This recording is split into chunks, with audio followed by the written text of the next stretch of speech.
नमस्कार, मैं हूं पंकज पांडे। आप देखें न्यूज 11 भारत और हाजिर हूं दिन भर की हर छोटी बड़ी अहम खबर लेकर। तो बढ़ते हैं हेडलाइंस के बाद खबरों की ओर। वित्त मंत्री डॉक्टर रामेश्वर उरांव बुधवार को झारखंड विधानसभा में वित्तीय वर्ष 2021-22 के लिए बजट पेश करेंगे। आर्थिक संकट के बावजूद बजट का आकार बढ़ेगा। चालू वित्तीय वर्ष 2020-21 में 86,370 करोड़ रुपए का मूल बजट था। इस बार यह करीब 92,000 करोड़ का हो सकता है। कोरोना संक्रमण से उबरने के लिए हेमंत सरकार इस बार भी बड़े प्रोजेक्ट्स और इंफ्रास्ट्रक्चर के विकास की जगह लोगों से सीधे जुड़ी योजनाओं को अहमियत देगी। जीवन और जीविका से जुड़ी योजनाओं पर जोर रहेगा। बजट में देश में पहली बार यूनिवर्सल पेंशन योजना की घोषणा की जाएगी। इसके तहत सामाजिक सुरक्षा के दायरे में आने वाले सभी जरूरतमंद वृद्ध, विधवा, दिव्यांग और अनाथों को मासिक पेंशन दी जाएगी। निजी क्षेत्र में तृतीय और चतुर्थ श्रेणी की नौकरियों में झारखंडी युवाओं को आरक्षण दिलाने की भी घोषणा की जा सकती है।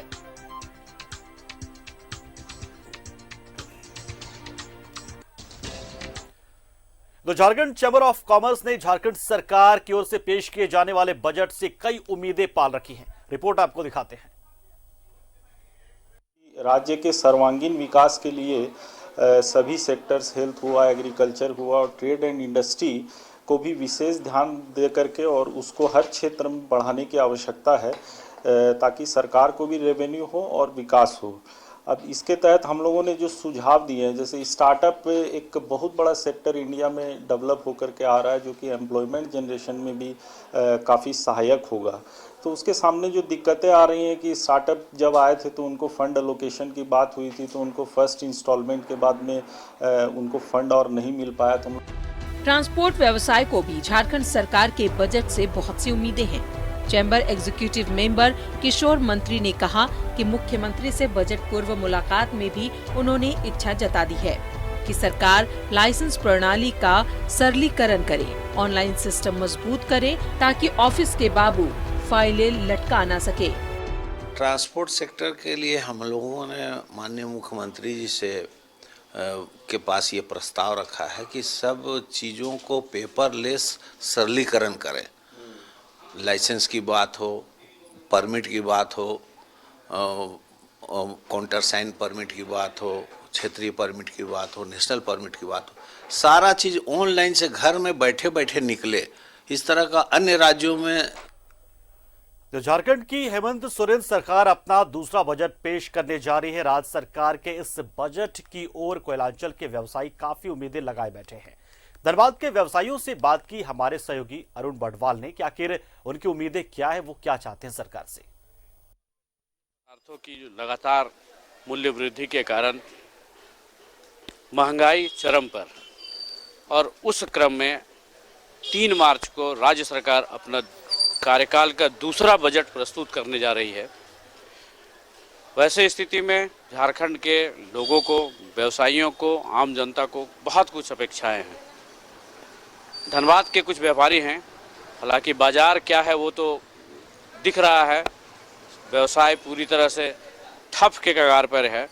और वैसी स्थिति में इन व्यापारियों की क्या कुछ राज्य सरकार से इस बजट में अपेक्षाएं हैं, जुड़ेंगे सीधे उनसे और बात करेंगे। मतलब जो झारखंड के लघु उद्योग है और सूक्ष्म उद्योग से उसको प्रोत्साहन करें, जिससे हम अपने जो सीमावर्ती और भी राज्य और जिला है, जिससे हमारे झारखंड को बहुत कंपटीशन मिलता है इन सब चीज़ों से, तो ये हम लोग के लिए बहुत चुनौतीपूर्ण होता है। तो एक प्रोत्साहन मिलेगा और जब सब्सिडी मिलेगी तो जो अदर फैक्टर जो इंक्लूड हो रहे हैं प्राइस राइज करने में, वो सब के लिए बहुत हेल्पफुल होगा। ये जो बजट सरकार का आया है, महंगाई बेतहाशा बढ़ती जा रही है। केंद्र सरकार ने क्या किया वो तो गुजरा हुआ वक्त हो गया, लेकिन राज्य सरकार का ये मामला है। देखिए, पेट्रोल डीजल की में जो वृद्धि है उससे आम जनजीवन पे बहुत बड़ा प्रभाव पड़ रहा है। केंद्र सरकार को तो अपने टैक्सेस कम करनी चाहिए थी, लेकिन अभी यहाँ पे मामला है राज्य सरकार, तो राज्य सरकार को सीधे तौर पर अपने हिस्से की वैट कम करके राज्यवासियों को देखिए राहत देने की आवश्यकता है। पिछले सेंट्रल गवर्नमेंट के द्वारा बजट पेश की गई थी तो व्यापारियों के साथ साथ आम जनों को भी निराशा हाथ लगी थी। अब राज्य सरकार अपनी दूसरी बजट अनुपूरक बजट लेके आ रही है। ये सही बात है, जिस तरह से पेट्रोल और डीजल की बेतहाशा मूल्य वृद्धि हो रही है और रुकने का नाम नहीं ले रहा है, कहाँ तक जाएगी पता नहीं है। इससे कहीं ना कहीं सारे व्यापार पे, सारे रोजगार पे, सारे आम जन पे इस पर प्रभाव पड़ रहा है। सरकार अगर इसमें चाहे तो वैट कम करके लोगों को राहत दे सकती है और हम लोग की अपेक्षा भी है कि राज्य सरकार इसमें कुछ ठोस पहल करे। कोरोना काल से व्यापार की स्थिति बहुत दयनीय है।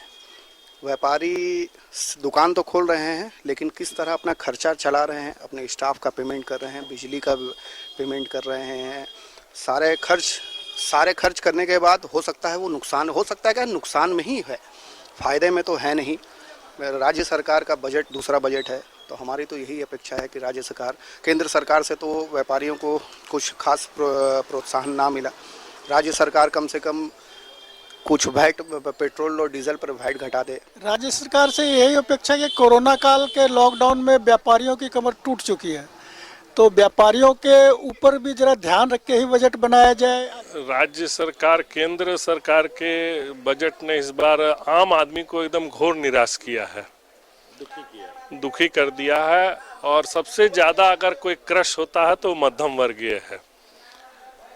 बड़े वर्ग को टैक्स में कमी बेसी का कोई अंतर नहीं पड़ता है, लेकिन मध्यम वर्ग जो है हर एक तरफ से पिसता आ रहा है। हमारी उम्मीदें बस रह गई हैं हेमंत सरकार से।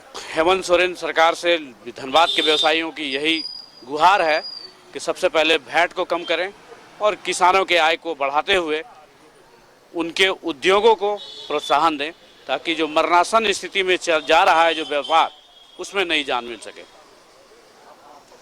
न्यूज़ 11 भारत के लिए धनबाद से सहयोगी बंटी के साथ अरुण बर्नवाल।